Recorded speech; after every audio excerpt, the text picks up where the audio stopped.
Shalom Bapak Ibu dan Saudara yang kasih dalam Tuhan, selamat pagi dan selamat berjumpa kembali. Kita akan mempersiapkan hati pikiran kita untuk menyembah Tuhan pada saat ini. Mari kita berdiri bersama-sama, kita tunduk kepala.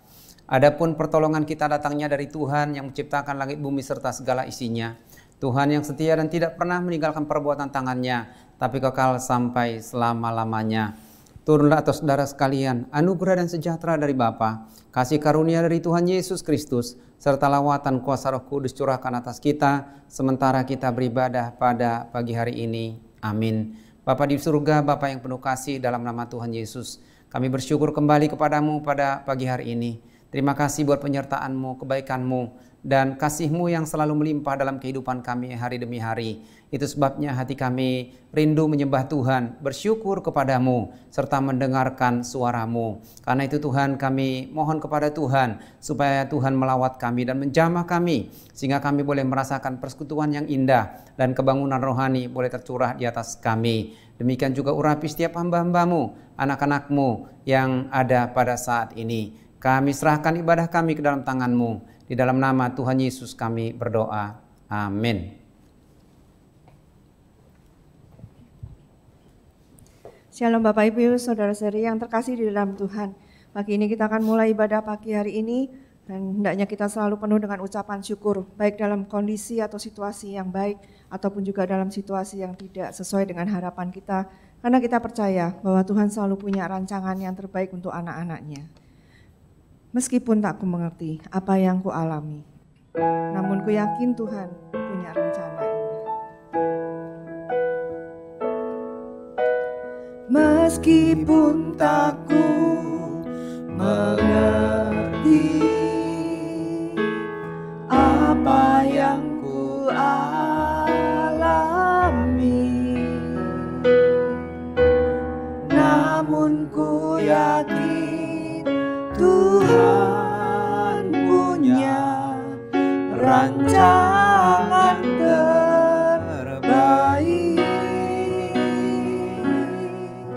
Pertolonganku datang dari-Mu, Yesus yang ku percaya, yang tak mungkin bagiku.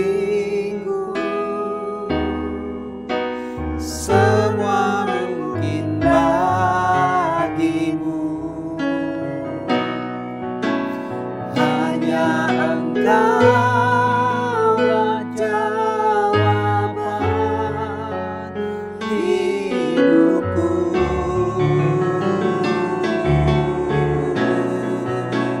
Yang tak pernah ku lihat dan tak pernah ku pikirkan, itu yang Kau sediakan bagiku.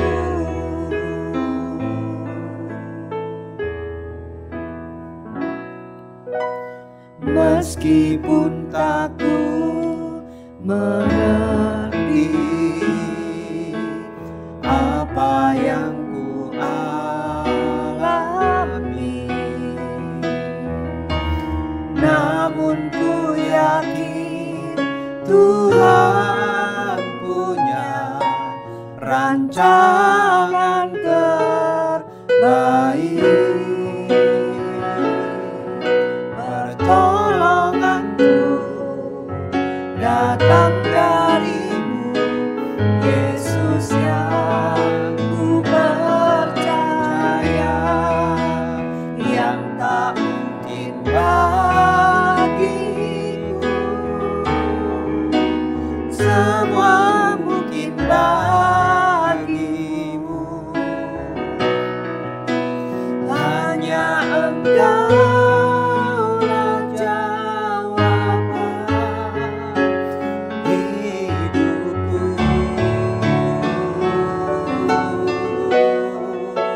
Yang tak pernah ku lihat dan tak pernah ku pikirkan,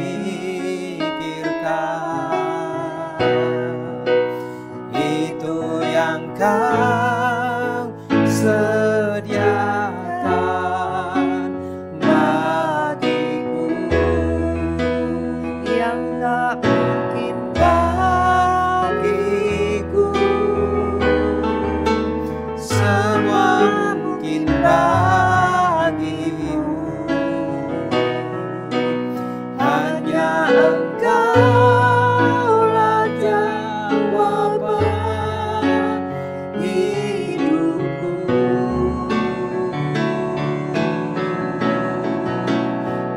Yang aku lihat dan tak pernah kupikirkan,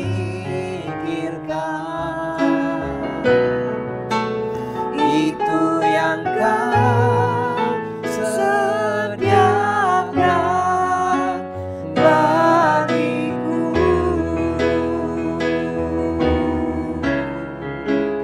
Itu yang Kau sediakan bagiku. Itu yang Kau sediakan bagiku.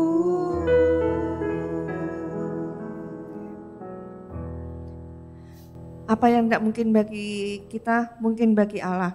Dan bila kita hidup dalam Tuhan, kita akan merasakan tenang, kita akan merasakan damai-Nya yang akan selalu menyertai dan menguatkan kita. Inilah hidupku, kuserahkan padamu, karena aku tahu Tuhan, rancangan-Mu itu yang terbaik bagi kami.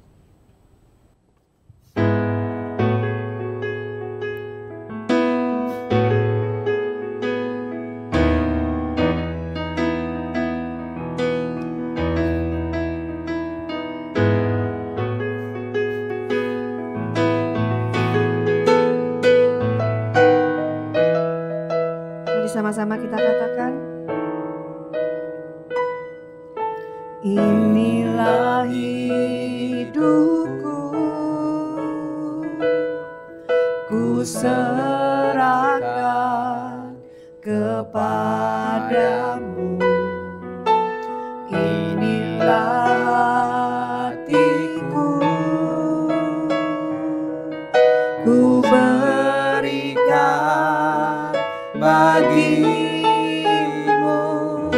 Ku tahu Tuhan, rancangan-Mu yang terbaik bagiku. Ku tahu Tuhan, pengorbanan-Mu yang mulia bagiku. Hanya dekat kepadamu aku rasakan tenang. Hanya dalam hadirat-Mu ku rasakan damai-Mu. Padamu ku berserah, Yesus sumber harapanku. Ku percaya padamu, penyelamatku.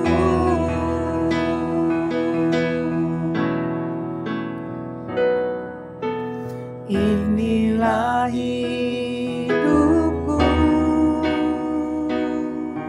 ku serahkan kepadamu. Inilah hatiku, ku berikan bagimu. Ku tahu Tuhan, rancangan-Mu yang terbaik bagiku. Ku tahu Tuhan, pengorbanan-Mu yang mulia bagiku.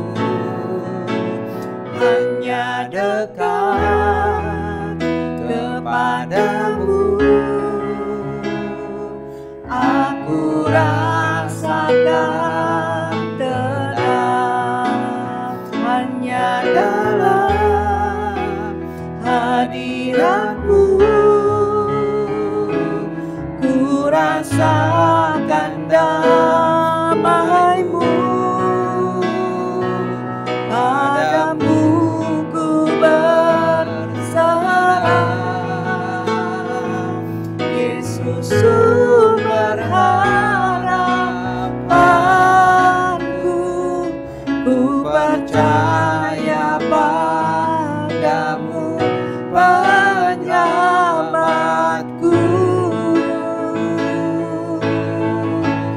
Walau sekalipun ku berjalan dalam lembah yang gelap, ku tak takut karena Kau besertaku.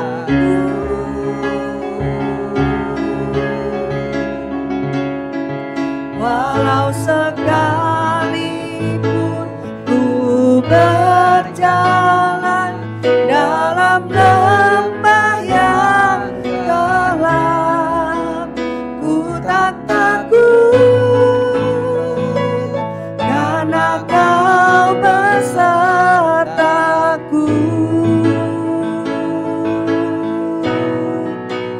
Hanya dekat kepadamu aku rasakan tenang, hanya dalam hadirat-Mu ku rasakan damai-Mu. Padamu ku berserah, Yesus sumber harapanku. Ku percaya padamu, penyelamatku. ku percaya, Ku percaya padamu, penyelamatku.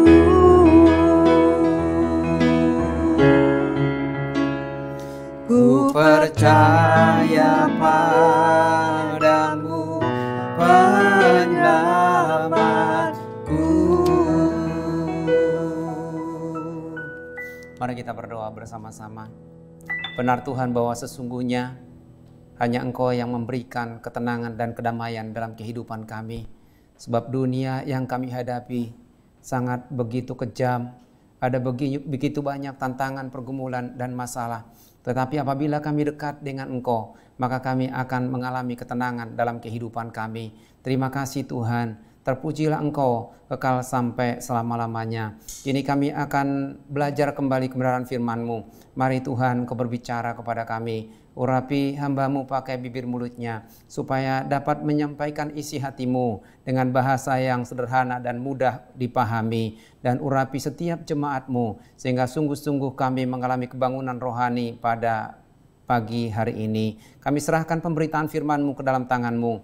Dalam nama Tuhan Yesus kami berdoa. Amin. Silakan duduk Bapak Ibu dan Saudara yang kasih dalam Tuhan.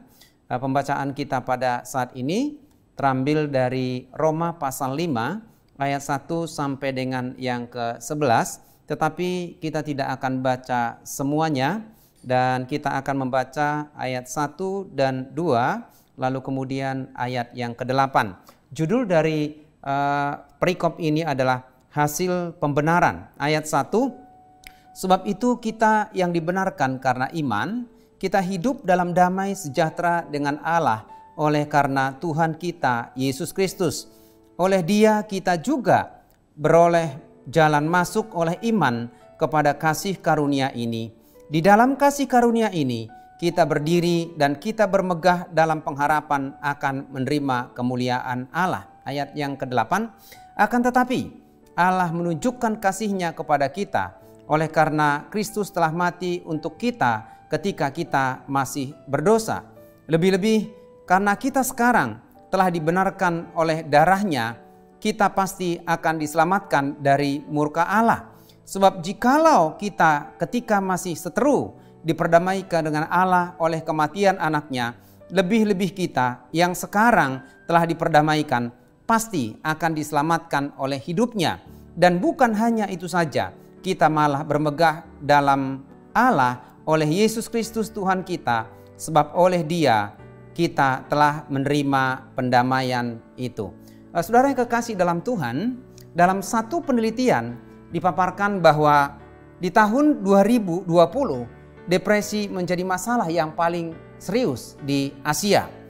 Bahkan hasil riset dan pencegahan bunuh diri di salah satu negara di Asia menyebutkan bahwa masalah depresi adalah peringkat pertama yang menjadi penyebab bunuh diri di kalangan anak-anak muda usia 13 sampai 34 tahun.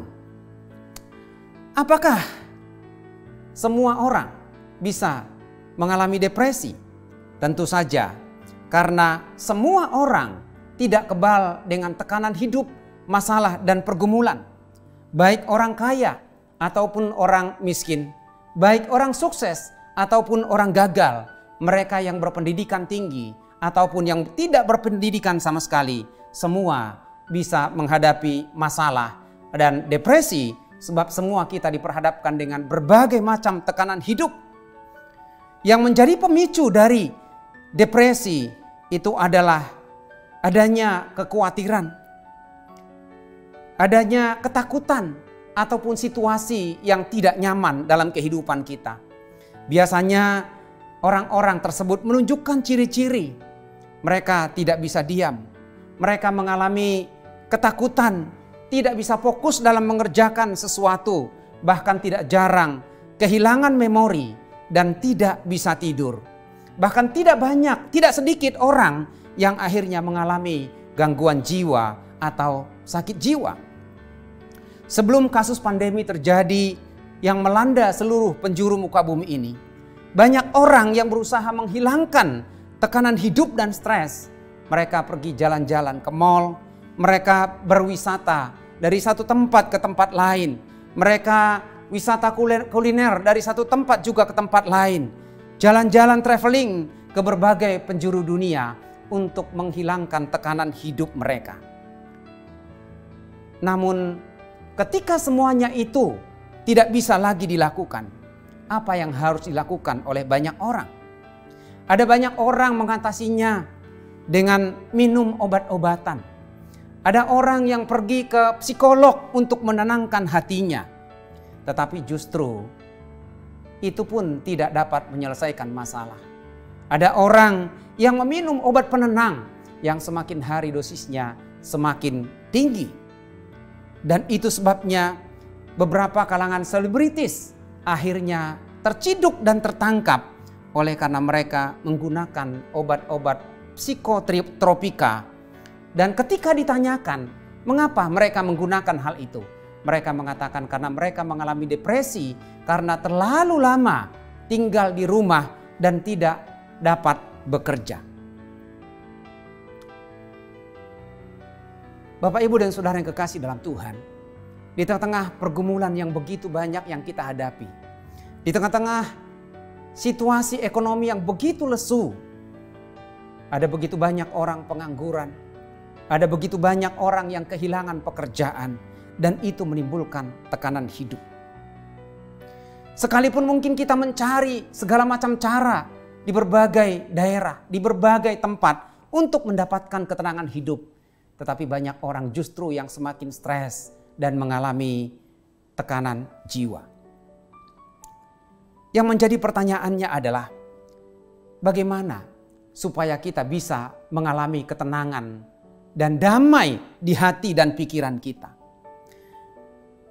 Rahasia utama dan yang menjadi yang pertama untuk kita mendapatkan ketenangan jiwa adalah hidup berdamai. Sebelum kita melihat lebih jauh tentang tema ini, maka kita harus melihat sejenak sebenarnya apa yang dimaksud dengan hidup berdamai. Ada dua kata yang penting yang perlu kita renungkan pada kesempatan ini. Yang pertama adalah hidup dan yang kedua adalah berdamai. Kita tidak akan berbicara banyak tentang hidup karena semua kita menjalani kehidupan ini dan itu terus akan berjalan selama kita masih ada kesempatan di tengah-tengah dunia ini. Namun yang perlu kita renungkan lebih jauh adalah arti kata damai. Memperhatikan kamus bahasa Indonesia online, maka damai artinya tidak ada perang, tidak ada kerusuhan, atau tentram dan tenang, atau tidak ada masalah, mereka hidup rukun. Dari pengertian tersebut, damai artinya adalah keadaan tenang dan tentram karena tidak ada perang, tidak ada kerusuhan, tidak ada pertikaian. Dalam lingkup orang-orang percaya, kata damai sering digunakan sebagai ucapan salam kepada orang lain yang digabungkan dengan kata sejahtera sehingga menjadi damai sejahtera. Sejahtera secara umum berarti suasana aman, sentosa, dan makmur. Selamat atau terlepas dari segala macam gangguan dan kesukaran. Oleh karena itu, tentu damai sejahtera ini merupakan dambaan harapan dari setiap orang, anak-anak, anak muda, ataupun orang tua. Dalam Alkitab, istilah Ibrani untuk kata damai sejahtera itu berasal dari kata shalom. Kata ini bukan sekedar menunjuk kepada tidak ada perang atau tidak ada perselisihan atau pertentangan. Makna dasarnya adalah keserasian, keutuhan, kebaikan, kesejahteraan, dan keberhasilan dalam setiap aspek kehidupan manusia.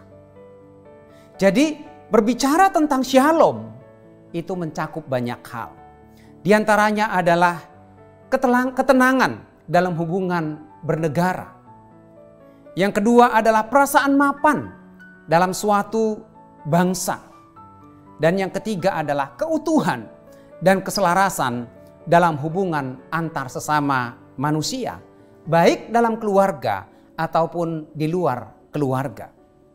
Kemudian shalom juga menyangkut perasaan pribadi karena semua lengkap dan sejahtera dalam kehidupan mereka. Dalam peristiwa penciptaan, istilah shalom tidak digunakan di dalam Alkitab. Namun kalau kita memperhatikan kalimat ketika Tuhan sudah selesai menciptakan bumi dan segala isinya, termasuk manusia, dalam Kejadian pasal 1 ayat 31 firman Tuhan berkata, Allah melihat segala yang dijadikannya itu sungguh amat baik. Dan kalimat ini mengandung makna keselarasan dan keutuhan yang sempurna. Dalam hal ini, manusia dan seluruh ciptaan Allah berada dalam damai dan keharmonisan yang sempurna. Kata yang sepadan di Alkitab dalam Perjanjian Baru menggunakan kata eirene. Itu juga artinya damai. Jemaat yang dikasihi oleh Tuhan, pembahasan kita pada pagi hari ini lebih menitik beratkan kepada suasana hati yang tentram atau ketenangan jiwa yang didasarkan atas perjumpaan pribadi dan pengalaman pribadi bersama dengan Kristus. Oleh karena kita sudah memperoleh pengampunan dari dosa-dosa kita yang dikerjakan oleh Kristus di atas kayu salib. Nah, dari pembacaan kita tadi, kalau Tuhan menciptakan segala sesuatu dalam keserasian, dalam kesempurnaan, dan mengandung makna shalom, yang menjadi pertanyaannya adalah, sejak kapan sebenarnya manusia itu kehilangan damai sejahtera? Kalau kita memperhatikan sejarah kehidupan manusia, ternyata manusia kehilangan damai sejahtera sejak manusia pertama, Adam dan Hawa, jatuh ke dalam dosa. Ketika mereka jatuh ke dalam dosa oleh karena mereka tidak taat kepada perintah Tuhan dengan memakan buah pengetahuan yang baik dan yang jahat, maka sejak saat itu kehidupan manusia kehilangan keharmonisan dan keselarasan. Dan hidup manusia menjadi kacau. Ada begitu banyak akibat yang ditimbulkan oleh karena dosa-dosa manusia. Di antaranya adalah sejak manusia jatuh ke dalam dosa, sejak saat itu untuk pertama kalinya Adam dan Hawa sebagai suami istri memiliki hubungan yang kurang harmonis. Mengapa demikian? Ketika Tuhan memanggil Adam dan Hawa untuk membicarakan pelanggaran dan dosa mereka, lalu Adam berkata, "Perempuan yang kau berikan itu, dialah yang memberikannya kepadaku." Adam menyalahkan Hawa istrinya yang menjadi biang kerok, yang menjadi penyebab, yang menjadi kambing hitam. Kenapa mereka jatuh ke dalam dosa? Bahkan yang kedua, sejak Adam jatuh ke dalam dosa dan Hawa, maka sejak saat itu hubungan antara manusia yang satu dengan yang lain, atau yang disebut dengan konflik sosial, mulai terjadi. Bahkan menurun kepada anak-anak mereka, yaitu Kain dan Habel. Sehingga Kain membunuh adiknya Habel. Kemudian oleh karena dosa-dosa manusia, maka keserasian antara manusia dengan alam itu menjadi hancur. Sebelum Adam dan Hawa jatuh ke dalam dosa, mereka hidup dengan bahagia di Taman Eden. Tidak mereka perlu bersusah payah, tidak perlu memeras keringat. Mereka bisa menikmati semua hasil ciptaan Tuhan dengan begitu bebas dan begitu indah. Mereka bisa berjalan ke sana kemari menikmati keindahan Taman Eden.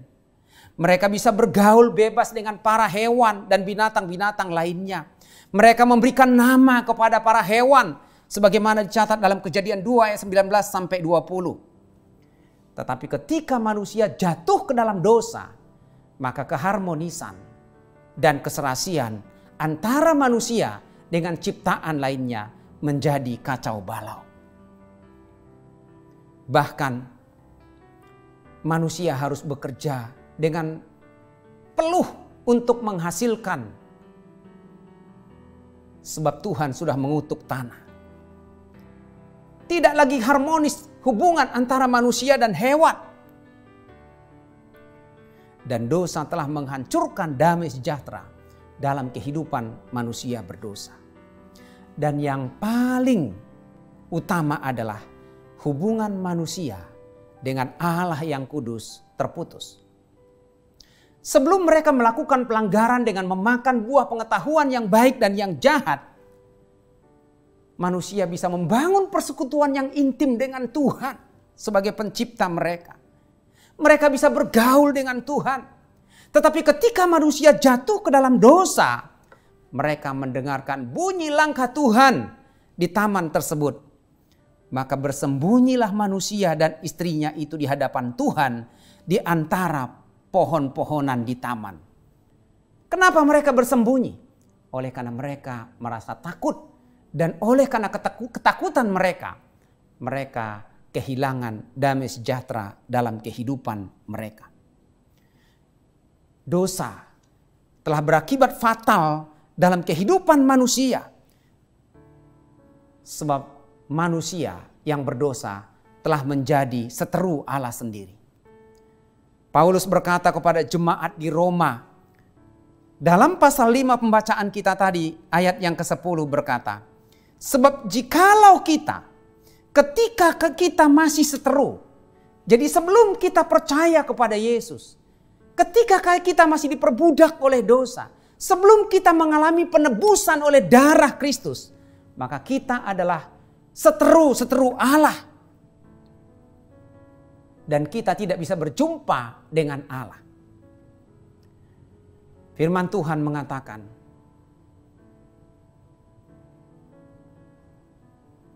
karena semua orang telah berbuat dosa dan telah kehilangan kemuliaan Allah.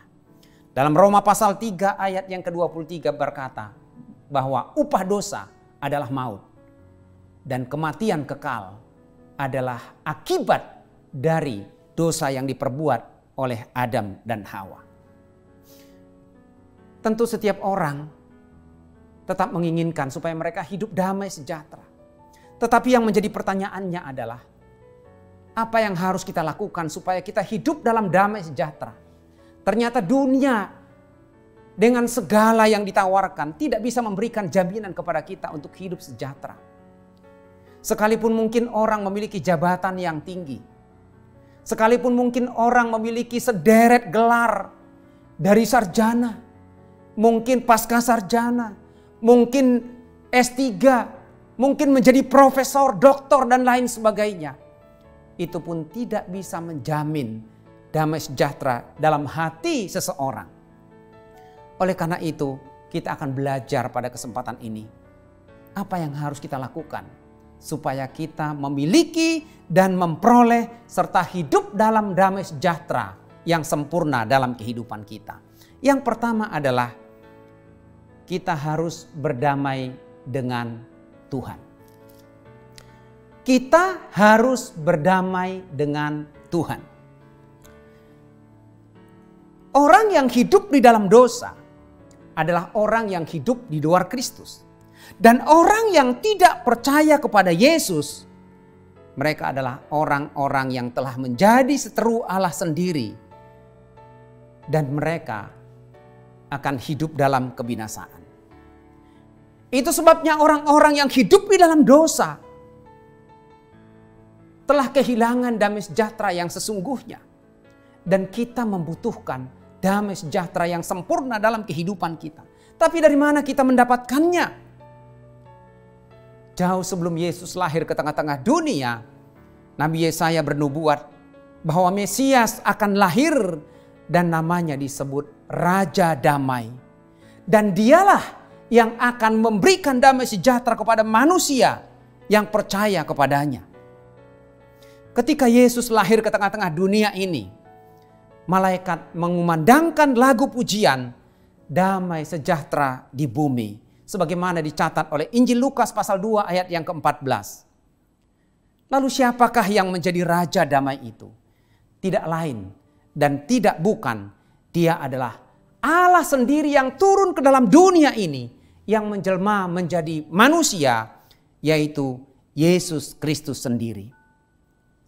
Sebelum ia disalibkan di atas kayu salib, maka semua kita menjadi seteru Allah. Tetapi pada saat kita percaya kepada Yesus, firman Tuhan berkata di dalam pembacaan kita tadi dalam Roma pasal 5 ayat yang pertama berkata, sebab itu kita yang dibenarkan karena iman, kita hidup dalam damai sejahtera dengan Allah oleh karena Tuhan kita, yaitu Yesus Kristus. Paulus berkata kepada jemaat di Roma, lebih-lebih karena kita sekarang telah dibenarkan oleh darahnya, kita pasti akan diselamatkan dari murka Allah. Sebab jikalau kita ketika masih seteru diperdamaikan dengan Allah oleh kematian anaknya, lebih-lebih kita yang sekarang telah diperdamaikan pasti akan diselamatkan oleh hidupnya. Dan bukan hanya itu saja, kita malah bermegah dalam Allah oleh Yesus Kristus Tuhan kita. Sebab oleh Dia, firman Tuhan mengatakan, kita telah menerima pendamaian itu. Kalau kita memperhatikan dalam ibadah orang Yahudi, maka ketika kita masuk ke rumah Tuhan, maka ada beberapa ruangan yang menjadi ruangan utama. Di antaranya adalah ruang kudus dan ruang maha kudus. Di ruang maha kudus itu ditempatkan tabut perjanjian yang isinya adalah 2 loh batu, tongkat Harun yang berbunga, dan mana dari surga. Dan 2 ruangan ini dibatasi dan ditutup oleh tirai.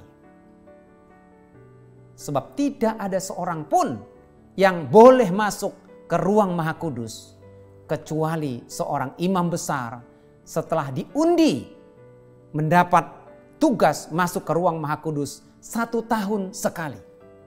Dan sebelum seorang imam besar masuk ke ruang Maha Kudus, maka dia harus mentahirkan diri dulu, dia harus menyucikan diri dulu, dia harus bersih dari dosa. Dan setelah dia mentahirkan diri, maka dia diperkenankan masuk ke ruang Maha Kudus untuk berjumpa dengan Tuhan, untuk melayani Tuhan. Dan apabila ditemukan ada dosa atau kejahatan dalam pribadi imam besar, maka ketika dia masuk ke ruang Maha Kudus, maka dia akan meninggal seketika. Oleh karena dia tidak berkenan di hadapan Tuhan. Oleh karena dia memiliki dosa. Tetapi ketika Yesus mati di atas kayu salib, dia berkata, sudah selesai. Apa yang sudah selesai? Yang selesai adalah Yesus telah mengerjakan karya penebusan atas manusia berdosa. Dia telah berkorban, darahnya telah membayar dosa-dosa manusia berdosa. Dan ketika Yesus mati di atas kayu salib, tirai terbelah dua yang menggambarkan bahwa hubungan antara manusia berdosa dengan Tuhan yang Maha Kudus dipulihkan kembali. Sehingga kita sekarang melalui pribadi Yesus bisa berdoa secara pribadi, bahkan memanggil Tuhan itu sebagai Bapa. Sebab kita sudah dijadikan sebagai anak-anak dan ahli waris dalam kerajaannya. Sebab firman Tuhan berkata dalam Yohanes 1 ayat 12, mereka yang percaya kepadanya diberi kuasa untuk menjadi anak-anak Allah. Saudara yang kekasih dalam Tuhan, mendengar tentang Yesus sebagai Raja Damai yang telah hadir ke dalam dunia ini, tidaklah secara otomatis membuat kita memiliki damai sejahtera dalam hidup kita. Ada tanggung jawab yang harus kita lakukan dalam hidup kita. Tanggung jawab itu adalah percaya dan menerima Yesus sebagai Tuhan dan Juru Selamat pribadi kita. Kita mengundang Dia masuk ke dalam hati dan hidup kita. Kita menjadikan Dia sebagai Tuhan dan Juru Selamat kita. Dan kemudian merendahkan diri, memberikan hidup kita kepada Tuhan. Maka ketika kita percaya dan ketika kita dilahirkan baru, maka kita dibenarkan oleh iman kita kepada Yesus. Tuhan yang Maha Kudus tidak mungkin bisa bersekutu dengan manusia berdosa. Itu sebabnya oleh pendamaian yang dilakukan oleh Yesus Kristus di atas kayu salib, kita akhirnya bisa dipersekutukan kembali dengan Tuhan yang Maha Kudus. Oleh karena kita telah diperdamaikan melalui korban Kristus di atas kayu salib. Bapak, Ibu, dan Saudara yang kekasih dalam Tuhan, agama tidak akan membuat kita menjadi damai. Jabatan dalam gereja juga tidak akan menjamin untuk kita hidup damai sejahtera. Tetapi ketika kita berdamai dengan Allah, ketika kita menjadikan Yesus sebagai Tuhan dan Juru Selamat kita pribadi, maka kita telah diperdamaikan dengan Allah dan kita dipersekutukan kembali dengan Dia. Sehingga kita memiliki hubungan pribadi dengan Dia. Hubungan kita menjadi dekat. Dan kita memanggil Dia sebagai Bapa kita. Karena itu jangan lewatkan kesempatan ini. Untuk memperoleh damai yang sesungguhnya. Damai sejahtera yang dari Tuhan. Kita harus berdamai dengan Kristus. Yang kedua, supaya kita bisa memperoleh damai sejahtera yang sesungguhnya adalah kita harus berdamai dengan diri kita sendiri. Firman Tuhan berkata dalam Kejadian 1 ayat 26 sampai dengan yang ke-27. Kita akan membaca Kejadian 1 ayat 26 sampai dengan yang ke-27.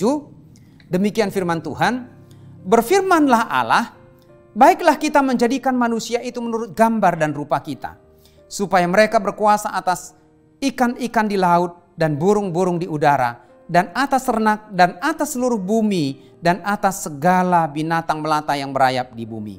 Maka Allah menciptakan manusia itu menurut gambarnya. Menurut gambar Allah diciptakannya dia, laki-laki dan perempuan diciptakannya mereka. Nah, kalau kita memperhatikan proses penciptaan manusia, maka kita melihat ada 3 kali disebutkan bahwa manusia itu diciptakan menurut gambarnya, menurut gambar Allah. Allah menciptakan manusia itu menurut gambarnya. Itu penekanan yang begitu sangat penting. Dan kalau kita memperhatikan 6 hari Tuhan menciptakan segala sesuatunya. Hanya manusia yang mendapat tempat yang paling mulia. Sebab Tuhan menciptakan manusia itu menurut gambar dan rupa Tuhan. Tuhan menciptakan manusia dari debu tanah. Lalu Tuhan menghembuskan nafasnya kepada manusia. Sehingga manusia itu memiliki roh. Dan manusia itu hidup dengan tubuh, jiwa, dan roh. Binatang tidak punya roh. Dan itu sebabnya oleh karena roh yang ada di dalam diri kita. Itulah yang menjadikan kita, yang membuat kita dapat bersekutu dengan Tuhan. Dapat berkomunikasi dengan Tuhan. Dapat berjumpa dengan Tuhan. Dapat berhubungan intim dengan Tuhan. Dan ketika manusia diciptakan, Tuhan berkata bahwa apa yang diciptakan itu sungguh amat baik. Karena Tuhan tentu tidak akan menciptakan sesuatu yang sesuai dengan gambarnya itu jelek atau kurang baik. Seperti satu contoh, ketika kita menggambar diri kita, maka tentu kita akan mengharapkan gambar diri kita itu bagus, indah, menarik. Dan itu kita buktikan Bapak Ibu. Sekarang ini kalau orang beli handphone, biasanya mereka membeli handphone yang kameranya bagus. Sehingga ketika mereka difoto, maka mereka akan mendapatkan foto yang lebih bagus. Bahkan mungkin lebih bagus dari aslinya. Bisa diedit sedemikian rupa. Hidung yang pesek bisa menjadi mancung. Mata yang sipit bisa jadi belok atau sebaliknya. Kulit yang hitam bisa jadi lebih putih dan lebih coklat. Bisa diatur sedemikian rupa. Tidak ada seorang pun yang menginginkan supaya foto diri mereka itu jelek, lebih hitam, atau menjadi tidak baik. Dan itu saya kira alamiah. Apalagi Tuhan sendiri, Tuhan menciptakan kita itu menurut gambar dan rupanya. Maka Tuhan pasti menjadikan kita itu menjadi pribadi yang spesial, unik. Dan kita adalah makhluk yang paling mulia di hadapan Tuhan. Namun sejak manusia jatuh ke dalam dosa, maka gambar diri Allah dalam diri manusia menjadi rusak. Sebelum kita lebih jauh melihat tentang hal ini, tentu kita harus mengerti lebih dahulu. Sebenarnya gambar diri itu apa sih? Gambar diri itu seringkali juga disebut dengan citra diri atau konsep tentang diri sendiri, atau seringkali dalam bahasa Inggrisnya juga disebut dengan self-image. Nah, oleh karena Adam dan Hawa sudah jatuh ke dalam dosa, maka gambar diri Allah dalam diri manusia tidak lagi sempurna. Karena dosa telah merusak dan menghancurkan gambar diri Allah dalam kehidupan manusia. Itu sebabnya semua manusia berdosa, gambar dirinya telah rusak. Dan gambar diri seseorang itu sangat berpengaruh kepada bagaimana orang tersebut bersikap, bagaimana orang tersebut hidup, bagaimana orang tersebut berinteraksi dengan sesama.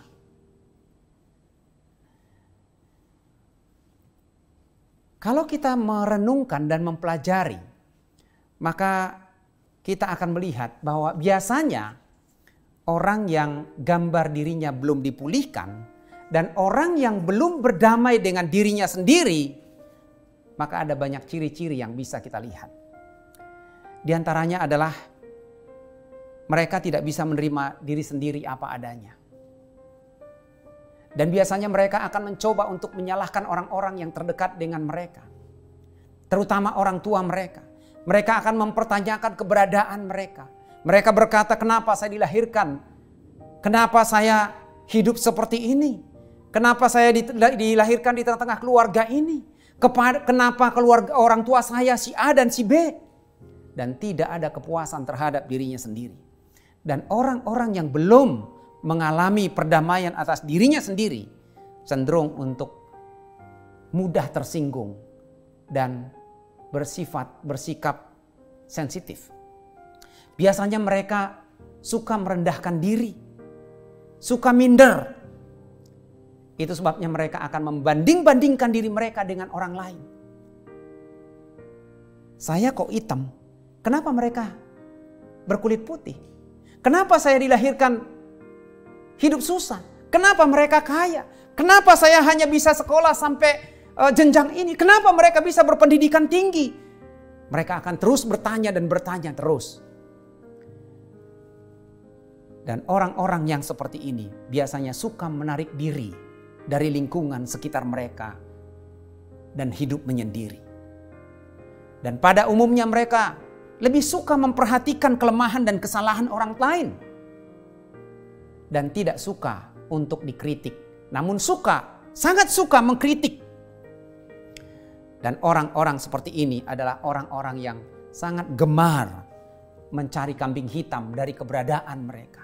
Dari kekurangan mereka, dari kesalahan mereka, ataupun dari kegagalan mereka. Itu sebabnya kita perlu berdamai dengan diri kita sendiri.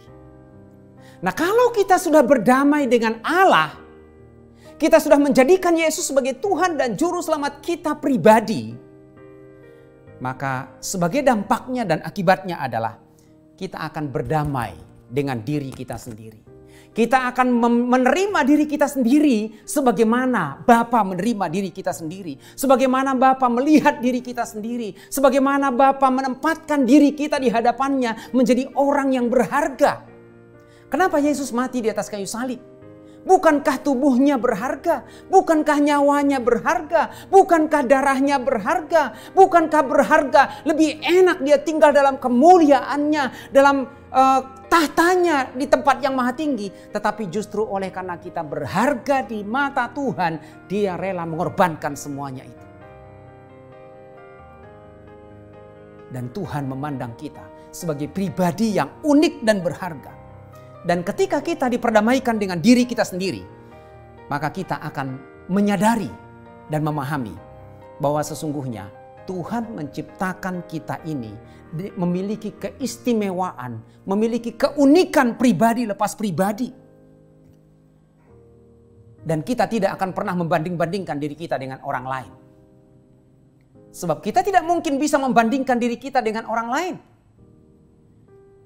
Karena di dunia ini tidak ada manusia yang persis sama, sekalipun mereka kembar. Sebagai satu contoh, saya pernah melihat ada orang yang kembar. Secara kasat mata saya tidak bisa menemukan apa sebenarnya perbedaan mereka. Saya tidak tahu siapa yang si A dan siapa si B.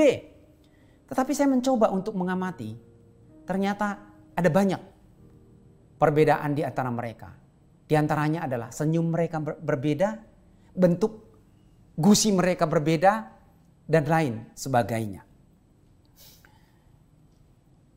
Meskipun mereka terlihat sama secara fisik, tingginya sama, kulitnya sama, bentuk mukanya sama, tetapi selalu ada yang berbeda.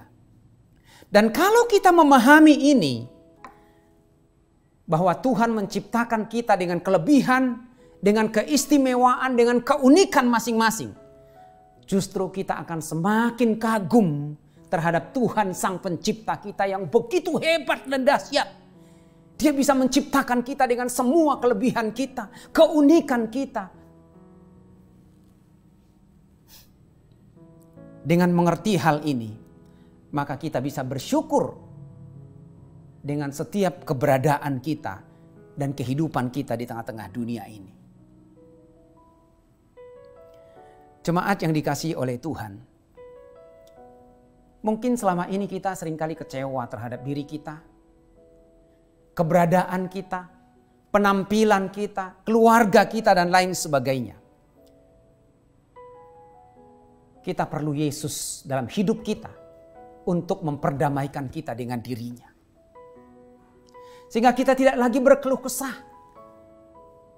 Kita tidak lagi mengeluh. Kita tidak lagi menyalahkan orang lain. Ataupun mungkin kita hidup ingin seperti orang lain. Dan orang yang ingin hidup seperti orang lain adalah orang yang tidak akan pernah damai sejahtera menguasai hatinya. Tidak akan pernah bahagia, tidak akan pernah tenang dalam hidupnya karena dia bukan orang lain. Orang lain itu juga bukan dirinya sendiri. Bahkan ada orang yang mencoba untuk mengubah penampilannya. Sebagai satu contoh, ketika seseorang menggunakan barang-barang branded, ataupun mungkin mengubah penampilannya, didasarkan kepada supaya dia menjadi seperti orang lain, atau supaya dianggap hebat, supaya dianggap lebih daripada yang lain, maka sesungguhnya orang tersebut belum bisa menerima dirinya apa adanya. Dia belum berdamai dengan dirinya sendiri. Dia belum bisa menerima sesungguhnya dirinya sendiri sebagaimana Tuhan menerima dia. Tapi saya mau katakan Bapak, Ibu, dan Saudara, siapapun kita, siapapun keluarga kita, bagaimanapun kondisi ekonomi kita, pendidikan kita, Tuhan tidak pernah membeda-bedakan kita. Dan kita semua berharga di mata Tuhan. Tuhan berkorban di atas kayu salib dengan darah yang tertumpah, dengan nyawanya sendiri. Bukan kepada orang kaya, bukan juga kepada orang yang berpendidikan, tetapi buat kita semua. Itu sebabnya kita perlu bersyukur. Mungkin saya sebagai orang Batak, Anda sebagai keturunan Tionghoa, yang lain juga mungkin keturunan orang Jawa, yang lain mungkin sebagai orang Manado dan lain sebagainya. Ataupun mungkin ada yang punya rambut keriting, ada yang punya rambut lurus, ada yang punya mata sipit, ada yang punya mata belok, atau ada yang punya hidung mancung, ada yang punya hidung pesek. Tuhan tidak pernah membedakan itu. Tetapi Tuhan ingin kita datang kepadanya, merendahkan diri, berdamai dengan Dia, dan kemudian kita berdamai dengan diri kita sendiri. Konsep diri yang salah itu akan menyebabkan sikap dan perilaku yang salah. Itu sebabnya mari kita berdamai dengan diri kita sendiri. Berdamai dengan diri kita sendiri, itu artinya kita menerima rancangan yang sudah ditetapkan oleh Allah dalam kehidupan kita. Sebab itu adalah kedaulatan Tuhan sendiri, hak prerogatif Allah sendiri. Dan berdamai dengan diri kita sendiri adalah menerima keberadaan kita, apapun itu dan bagaimanapun itu, sebagaimana Tuhan melihat dan menerima kita. Saudara yang kekasih dalam Tuhan, kalau mungkin selama ini kita kehilangan damai sejahtera, kehilangan sukacita, kehilangan pengharapan, bahkan kita mencoba untuk mencari kambing hitam, menyalahkan orang tua, menyalahkan orang lain, maka kita harus berdamai dengan diri kita sendiri. Lihatlah, nilailah, pandanglah dirimu sendiri sebagaimana Tuhan menilaimu, melihatmu, dan memandangmu. Dan engkau berharga di mata Tuhan. Siapapun engkau, kaya, miskin, tua, muda, putih atau hitam, keriting ataupun lurus rambutnya, semua kita berharga di mata Tuhan. Lihatlah itu, yakini itu, dan pandanglah dirimu sebagaimana Tuhan memandangnya. Yang ketiga adalah bagaimana supaya kita mengalami damai sejahtera yang sesungguhnya. Kita harus berdamai dengan sesama kita. Ada satu peribahasa mengatakan, dalamnya lautan dapat diukur, tetapi dalamnya hati manusia tidak ada seorang pun yang mengetahuinya dan tidak ada seorang pun yang mampu mengukurnya. Tidak ada yang tahu secara pasti apa yang terdapat dalam hati dan pikiran seseorang. Ketika kita melihat seseorang tertawa, itu bukan berarti menunjukkan bahwa dia sedang bahagia dalam pengertian yang sesungguhnya. Mungkin saja dia tertawa secara kelihatan, nyata. Tetapi sebenarnya di lubuk hatinya yang terdalam ada kekecewaan, ada akar pahit, ada sakit hati, ada kebencian, bahkan kesedihan. Saya membandingkan hal ini dengan satu ungkapan bahasa Batak. Dalam ungkapan tersebut berkata begini, Mekel di Sihapataran, tangis di Sihabunion. Kalau tidak salah artinya adalah tertawa di tempat yang kelihatan, tetapi pada saat di tempat yang tersembunyi, dia menangis. Jadi ketika dilihat orang, kelihatannya bahagia, tertawa. Tetapi sesungguhnya ketika dia hidup sendiri tersembunyi, dia sedih, dia menangis, dia kecewa, hatinya sakit, hatinya pilu. Bahkan mungkin ketika kita bertatap muka dengan seseorang, lalu kita mencoba mengulurkan tangan kita hendak bersalaman dengan dia. Mungkin mereka menunjukkan wajah tersenyum dan tangan yang terulur. Tetapi tidak ada seorang pun yang tahu apa yang ada dalam hatinya. Mungkin memang itu tulus, tapi mungkin juga mereka terpaksa melakukannya. Tidak dapat dipungkiri bahwa selama kita hidup, kita bergaul dengan banyak orang.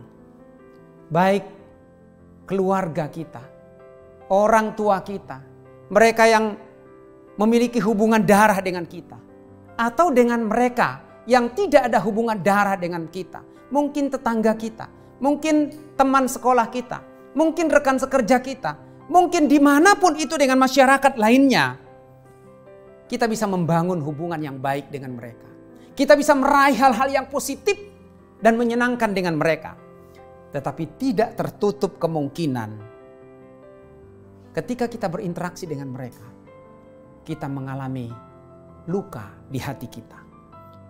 Mungkin disebabkan karena budaya yang berbeda. Mungkin karena tradisi yang berbeda. Mungkin juga intonasi atau bahasa yang berbeda. Ataupun mungkin karena pengalaman yang berbeda. Tidak jarang akhirnya kekecewaan kita, benturan yang kita alami, akhirnya menimbulkan luka batin yang dalam. Dan kalau dibiarkan berlarut-larut dan tidak dibereskan, bisa jadi akan menjadi bom waktu yang akan meledak sewaktu-waktu kapan saja. Itu sebabnya Tuhan Yesus dalam khotbah di bukit, dalam Matius pasal 5 ayat yang kedua, mari kita lihat sejenak Matius pasal yang kelima, ayat yang ke-21. Matius pasal yang kelima ayat yang ke-21.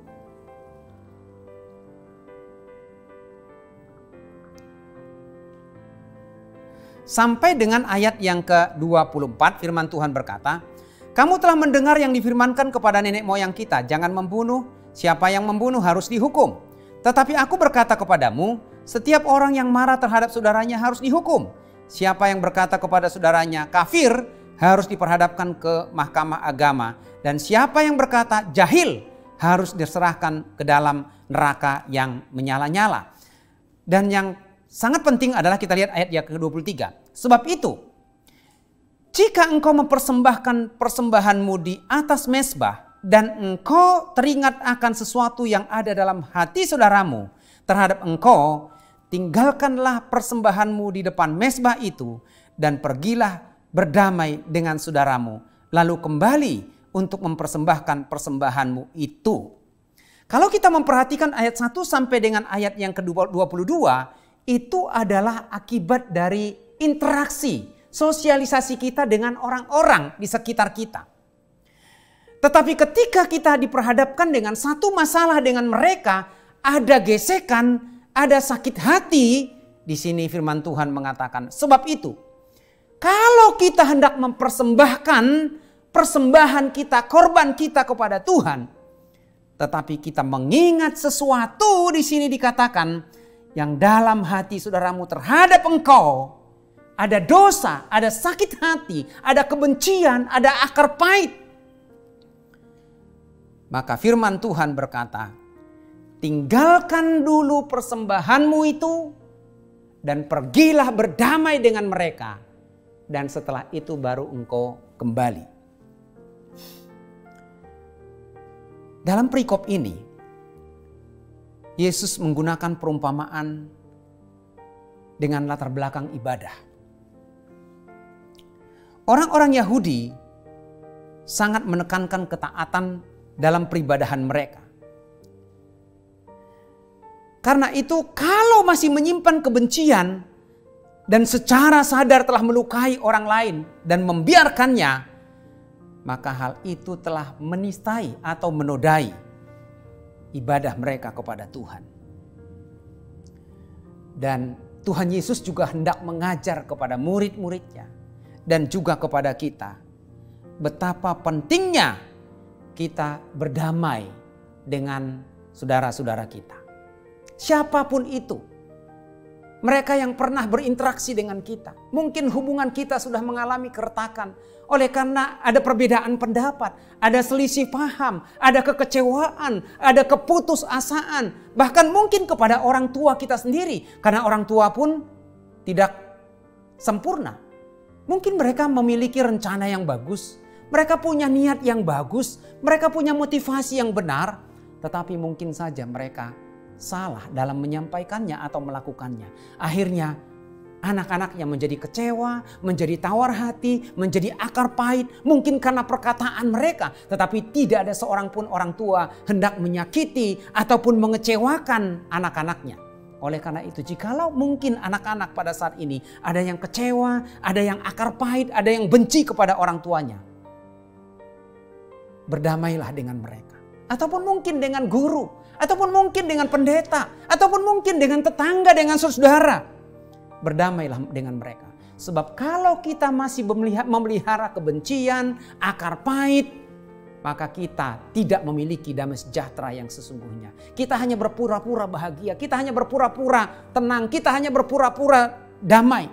Tapi sebenarnya di lubuk hati kita yang terdalam ada dosa, kebencian, akar pahit.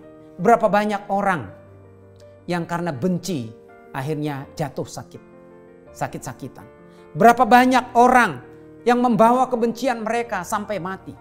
Berapa banyak orang yang membawa akar pahit mereka. Mereka mengalami kekecewaan, kegagalan, sehingga menghancurkan hubungan mereka dengan orang tua, menghancurkan hubungan mereka dengan saudara, menghancurkan hubungan mereka bahkan dengan Tuhan. Dan mereka kemudian mencoba menyalahkan Tuhan. Kenapa Tuhan membiarkan saya seperti ini? Kenapa saya lahir di dunia ini? Kenapa saya punya orang tua yang seperti itu? Kenapa saya hidup sebagai orang yang susah? Kenapa saya banyak kelemahan? Kita perlu menyadari bahwa semua orang punya kelemahan dan tidak ada yang sempurna di dunia ini. Dan setiap orang juga punya salah. Dan kita pun pasti pernah salah. Oleh karena itu Tuhan Yesus menegaskan kepada kita, supaya sebelum kita datang kepada Tuhan, maka kita perlu berdamai supaya ibadah kita berkenan kepada Tuhan. Ibadah kita menyenangkan hati Tuhan. Ibadah kita menjadi dupa yang harum di hadapan Tuhan. Bahkan ketika Tuhan Yesus mengajar doa Bapa kami dalam Matius pasal yang ke-6 ayat yang ke-12. Di sana doa itu berbunyi, ampunilah kami seperti kami juga mengampuni orang yang bersalah kepada kami. Itu artinya bahwa sebelum kita minta pengampunan kepada Tuhan, ada jaminan bahwa kita sudah mengampuni orang yang pernah bersalah kepada kita, orang yang pernah menyakiti kita, ataupun mungkin orang yang sudah mengecewakan kita, siapapun itu. Sebab kalau kita belum mengampuni mereka, maka tidak ada pengampunan juga buat kita. Karena itu saudara yang kekasih dalam Tuhan, Yesus mengajarkan juga kepada murid-muridnya supaya kita mengampuni 70 kali 7 kali. Bukan maksudnya setelah 490 kali lalu kemudian kita bisa marah, meledak dan tidak mau mengampuni mereka lagi. Tetapi pengampunan yang tidak ada habis-habisnya, pengampunan yang tidak berkesudahan, sehingga kita bisa diperdamaikan dengan mereka. Jemaat yang dikasihi oleh Tuhan, ada begitu banyak orang yang mencari kedamaian dengan berbagai macam cara. Mereka berpikir dengan mereka sukses dalam pekerjaan mereka, mereka akan mengalami kedamaian. Ketika mereka memiliki jabatan yang tinggi, meraih prestasi yang tinggi, mimpi-mimpi mereka tercapai, mereka akan hidup damai. Ternyata itu tidak menjadi jaminan untuk hidup damai. Bahkan ada banyak orang yang mencari pelarian dengan minum obat penenang, minum obat-obat psikotropika. Ternyata justru itu menambah masalah dan menghancurkan hidup mereka, menghancurkan masa depan mereka, bahkan menghancurkan iman mereka. Karena itu, jikalau kita hendak merasakan damai yang sejati, damai sejahtera yang sesungguhnya, maka ada 3 hal yang harus kita lakukan dalam hidup kita. Yang pertama adalah berdamailah dengan Tuhan. Dengan menerima Yesus sebagai Tuhan dan Juru Selamat pribadi, maka kita akan diperdamaikan dengan Tuhan. Karena Tuhan menguasai kita dengan kasih-Nya. Dan kalau ada orang yang sudah berdamai dengan Tuhan melalui Yesus Kristus, maka dia akan berdamai dengan dirinya sendiri. Gambar dan rupa Allah dalam diri kita dipulihkan. Citra diri kita dipulihkan. Konsep diri kita itu akan kembali kepada porsi yang benar. Sebagaimana Allah melihat kita, menilai kita. Sebab kita berharga di mata Tuhan. Dan jikalau kita sudah berdamai dengan Tuhan, berdamai dengan diri kita sendiri, maka yang ketiga adalah kita harus berdamai dengan saudara-saudara kita. Maka damai yang sesungguhnya, damai dari Kristus akan berkuasa atas hidup kita, dan hidup kita ini akan kita lalui dengan sukacita dan kebahagiaan. Karena Tuhan bertahta dalam hidup kita dan kita hidup dalam damai Kristus.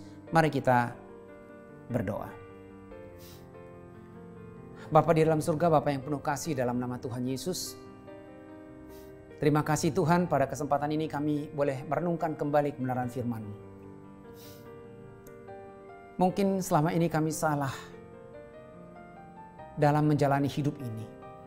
Kami berpikir dengan kesuksesan, dengan uang, dengan materi, dengan jabatan, dengan harta, dengan popularitas kami akan mengalami kedamaian dalam hidup kami.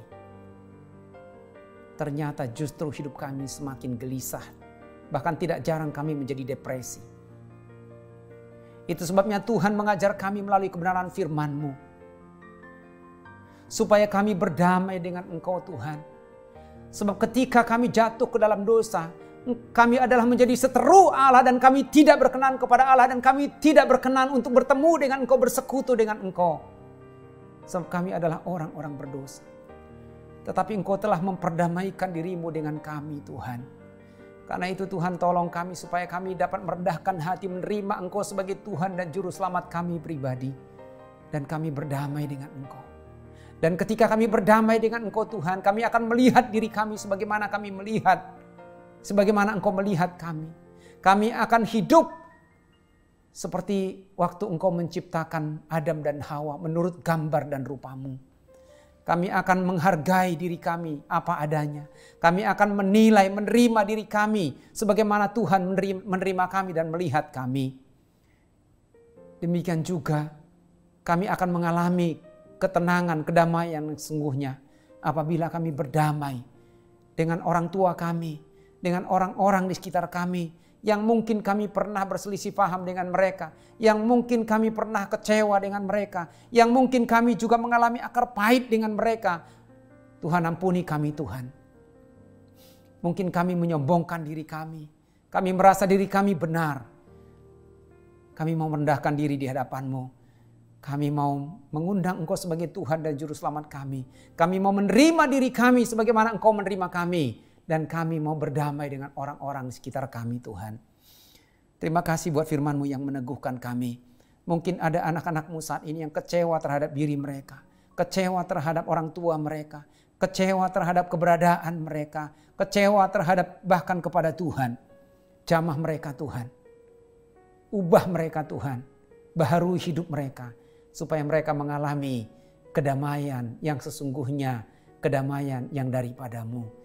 Terima kasih Tuhan untuk firman-Mu. Materaikan firman-Mu itu dalam hati pikiran kami. Dan itu akan menjadi bekal sepanjang hidup kami. Terima kasih Tuhan. Pada kesempatan ini kami berdoa juga buat jemaat-Mu dimanapun mereka berada. Mereka yang ada di tempat ini. mereka yang ada di rumah bahkan dimanapun. Kau lawat mereka Tuhan, berikan damai sejahtera, sukacita kepada mereka. Bahkan mungkin saat ini mereka sedang mengalami ketakutan, mereka mengalami tekanan hidup oleh karena kondisi ekonomi, oleh karena kesehatan mereka, oleh karena banyak masalah yang mereka hadapi. Tuhan, Kau akan jamah mereka, kuatkan dan teguhkan iman mereka, biar damai sejahtera-Mu yang akan melingkupi mereka. Tuhan, demikian juga kami berdoa buat anak-anak-Mu yang saat ini kehilangan pekerjaan. Engkau yang akan membuka jalan bagi mereka dan mencukupkan apa yang mereka butuhkan. Demikian juga pada saat ini Tuhan, kami berdoa, kami satukan hati kami menyerahkan bangsa kami ke dalam tangan-Mu. Tuhan, kami berdoa buat bangsa ini, Kau lawat bangsa ini Tuhan, khususnya untuk pemerintah kami dari pusat hingga daerah. Urapi mereka supaya mereka dimampukan untuk menghadapi pandemi corona yang masih tinggi pada saat ini. Ada begitu banyak orang yang positif corona. Tuhan, Kau yang akan menolong bangsa ini. Engkau yang akan menyediakan orang-orang pintar, orang-orang berhikmat, orang-orang berilmu yang dapat menemukan obat yang dapat menyembuhkan penyakit ini, bahkan mencegah penyakit ini Tuhan. Karena itu kami berdoa Tuhan, Kau lawat Tuhan masyarakat bangsa kami ini. Engkau tunjukkan mereka-mereka yang mampu Tuhan. Anak-anak-Mu dimanapun mereka berada. Berikan Tuhan kemampuan kepada bangsa ini untuk dapat mengatasi pandemi ini. Demikian juga kami berdoa untuk masyarakat bangsa ini Tuhan. Supaya mereka bisa tertib hidup, mengikuti setiap aturan yang sudah dibuat pemerintah. Sehingga ikut bersama-sama dapat mencegah pandemi ini semakin berkembang. Terima kasih Tuhan, kami bersyukur untuk penyertaan Tuhan, kebaikan Tuhan dan pertolongan Tuhan. Dan pada saat ini, jika sebentar kami akan menyelesaikan ibadah ini, kami mohon Tuhan memberkati kami. Jemaat yang dikasihi oleh Tuhan, angkatlah hatimu dan terimalah berkat Tuhan. Turunlah kiranya anugerah dan sejahtera dari Bapa, kasih setia dan kasih karunia dari Tuhan Yesus Kristus, serta kekuatan, penghiburan, dan penyertaan Roh Kudus melimpah atas kehidupan saudara dari saat ini sampai Maranatha Tuhan datang untuk yang kedua kalinya, bahkan sampai selama-lamanya. Amin. Kita akan nyanyikan lagu Bapa Terima Kasih.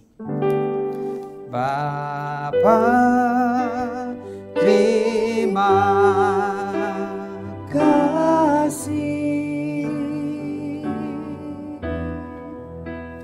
Bapa terima kasih, Bapa di dalam surga, ku berterima kasih.